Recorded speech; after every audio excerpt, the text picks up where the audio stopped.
นี่พี่น้องโอ้ออกหลายทางเนาะนี่ใส่แบบคมๆเลยสอบตับ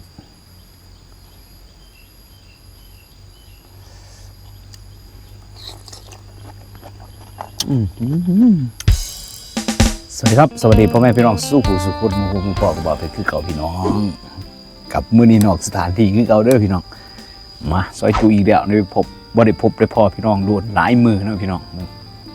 นี่มามตับพี่น้องเบิ่งเนื้อสดเพียคันแท้นะไข่หลังพี่น้องที่เด็ดเท่าคือเขาพกบีมาอีกแล้วพี่น้อง170 บาทเนี่ยบอกไงนะก่อนอื่นเดี๋ยวบ่าวเพชรจิตน้ำจิ้มดีก่อนด้วยพี่น้องใส่ดีอย่างเดียวเรื่องพอใส่เพียงนี่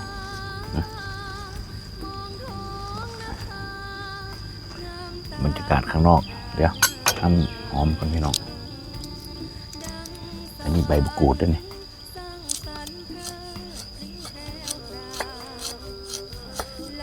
ใส่หอมโอ้ได้พบพ่อพี่น้องโดนมีเวลาเนาะ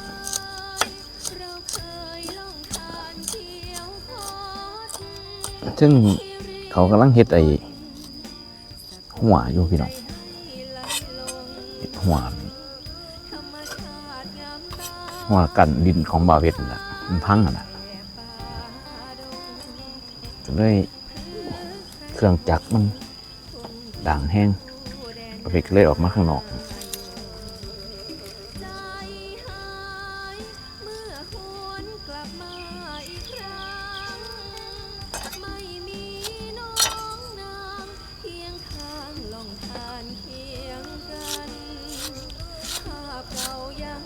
หอมป้อม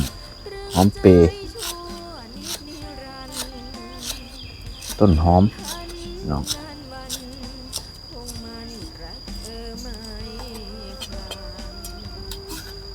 ใส่ไปหอมกันได้มั้ย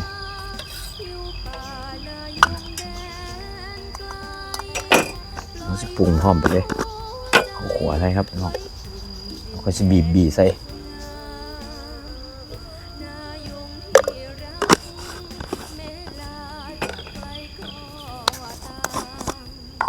ชูรสนี่2 ช้อน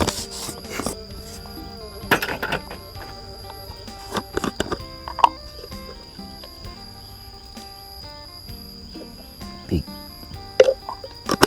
โอ้อุปกรณ์เครื่องปรุงเริ่มสิเบิดละปลาแซ่บครับเมกะเชฟหน่อย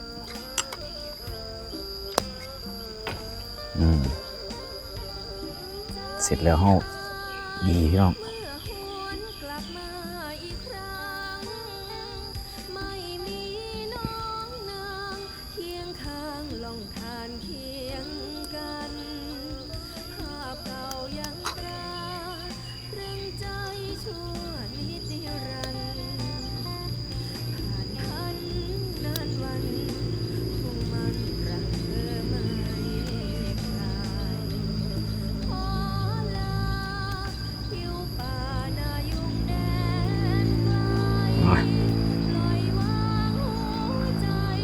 อันไหนเนาะ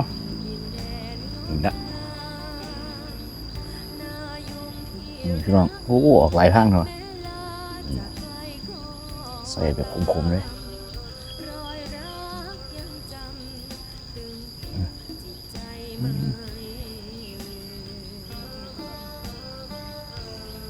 ออกหลายทางแต่หัดงานตึ้มบาทเดี๋ยวจะไปใส่ขวดไว้พี่น้องมันนะใส่ตู้เย็นไว้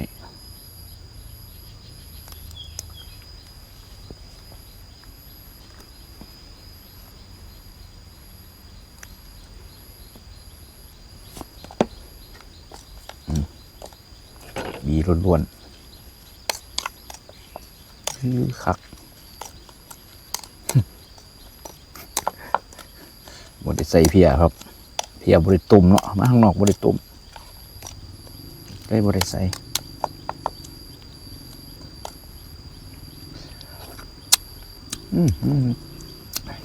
ครับ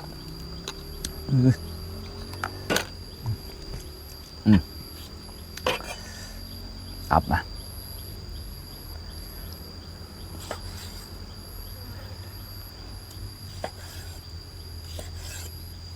เบิ่งดูพี่น้องสอบตับ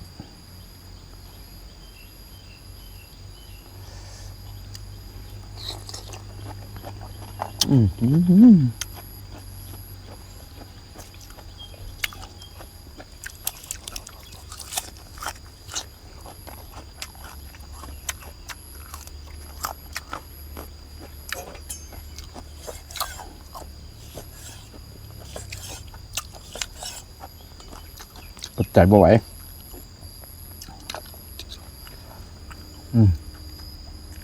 คอนเทนเนอร์ไง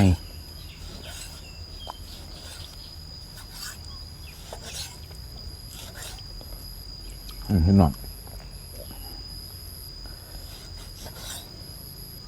บางๆนิดหน่อยเนาะยันยำบ่ได้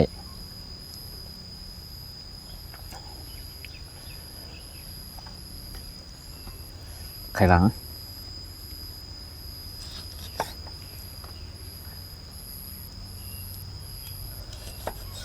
เกาละเสาะออกก่อนพี่น้อง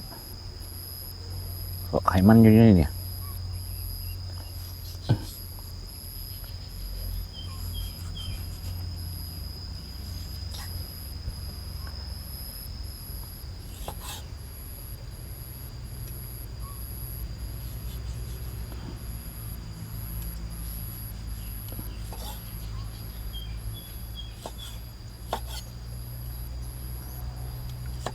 นี่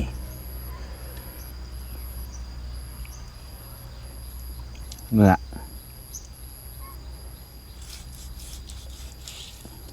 ื้อส่วนสะโพกเด้อพี่น้องเนี่ย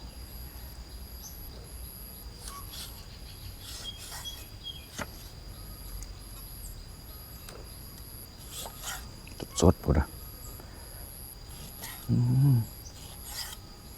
คักแห้ง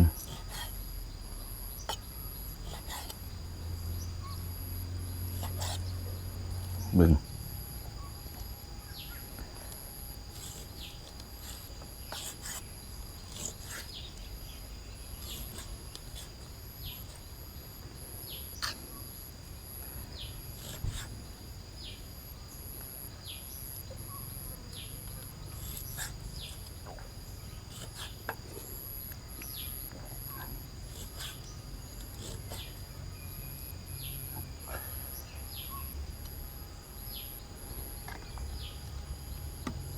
ม่ามพี่น้องจักหน่อยเนาะม่ามเนาะ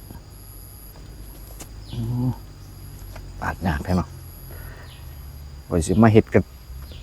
ไปเป็นกับแก้มก่อนมาสิเฮ็ดมาเฮ็ดมัมให้พี่น้องเบิ่งก็ได้ทำได้ก็ได้ไปออมก่อน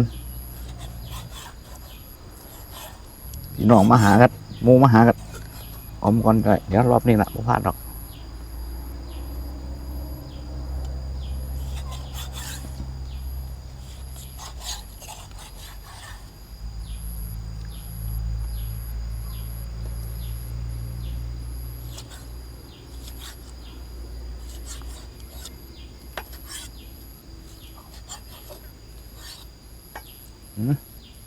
มาทีเนี้ย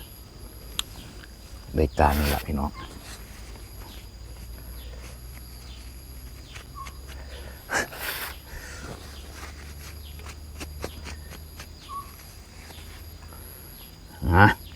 จวดพี่น้องเบิ่งเนื้อใส่ยังต้องเนื้อตับพี่น้องใหญ่ไปเลยกับม่ามเนาะเต็มส่วนละ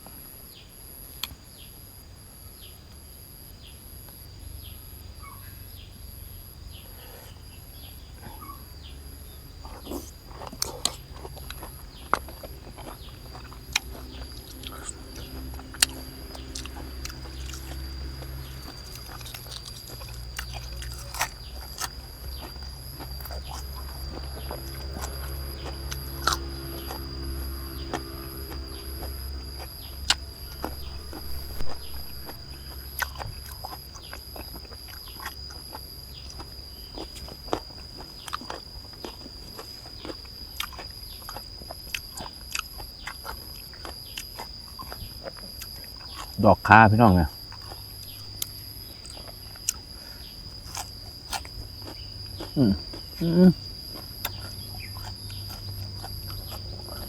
น้ำไทยหลังเนื้อ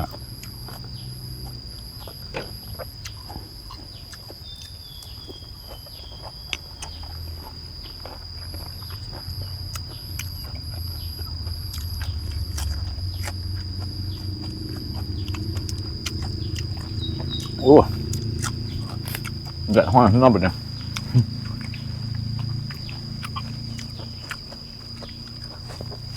จองลงมาพอดี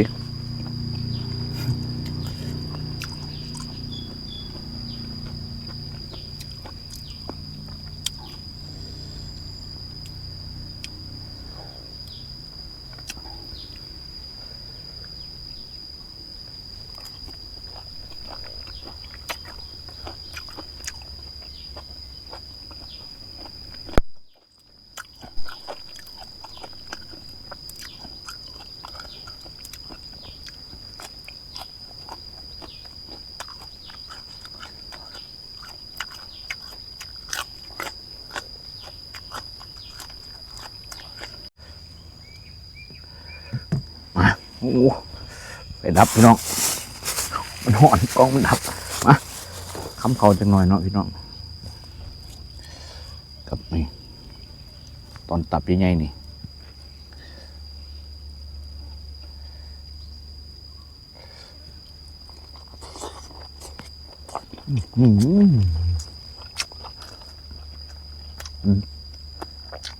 กระเทียมยังไงครับ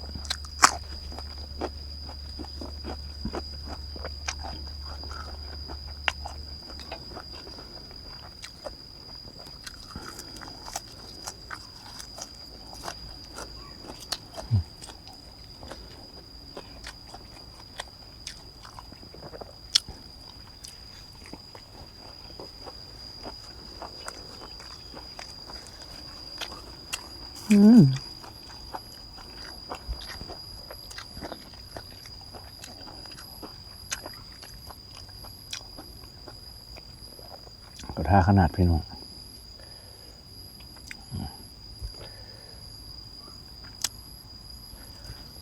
คมดีขนาด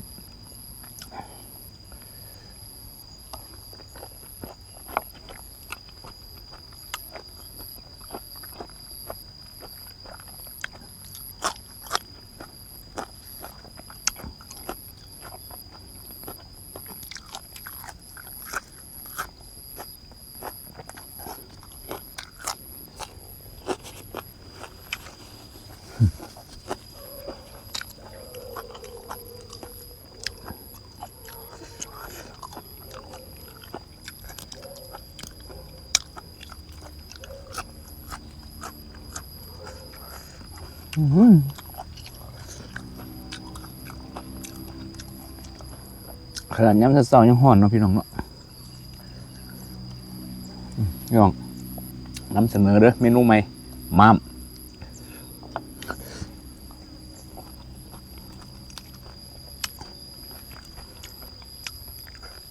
น้องเบิ้ง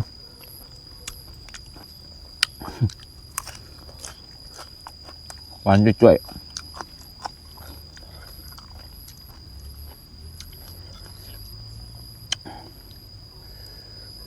ครับ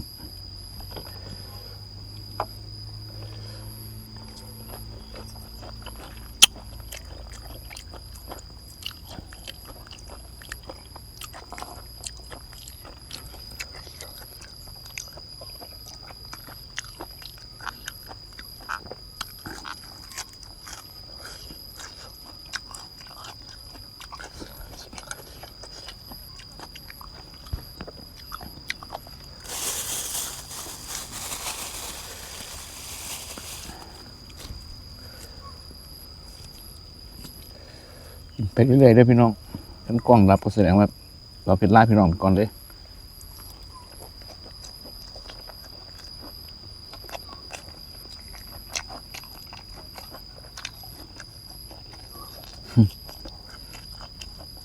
อากาศมันร้อนแล้วกล่องมันร้อนแล้วมันดับเร็ว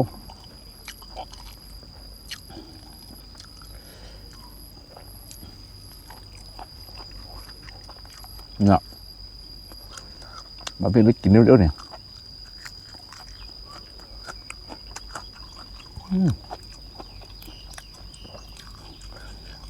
ประทานขนาดพี่น้อง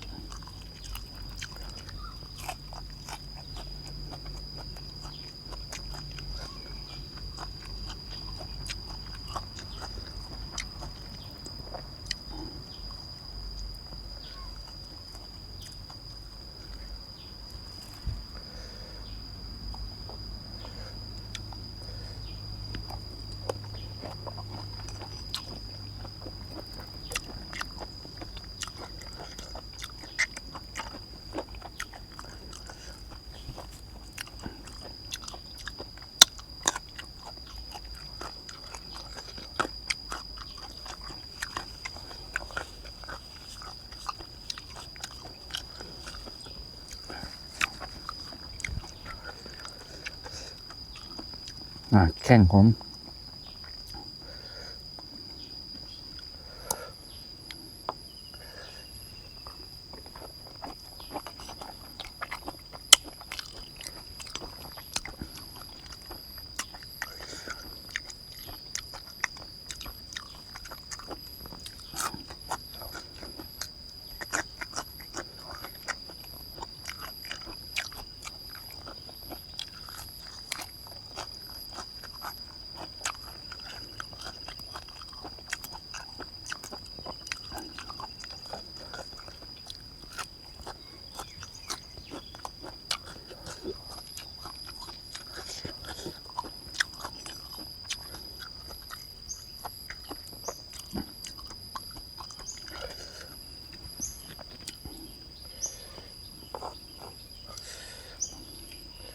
หนึ่ง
ขมอำล้ำดีขนาดพี่น้องขมหวานๆนะ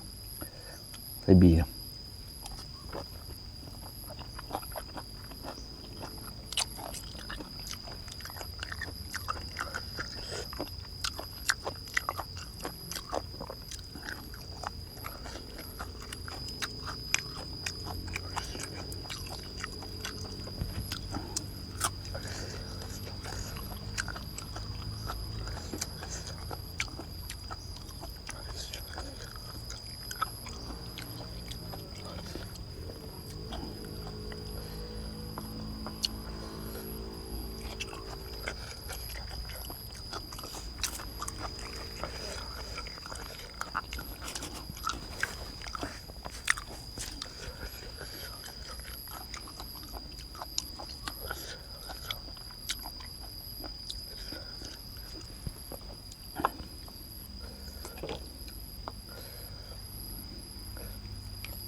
แซ่บพี่น้องเลย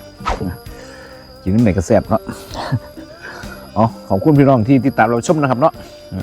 โดนพ่อกันเท่านั้นเนาะเอาไปเจอคลิปต่อไปครับคลิปนี้มาเป็นล่าพี่น้องก่อนสวัสดีครับแซ่บคนเสือพี่น้อง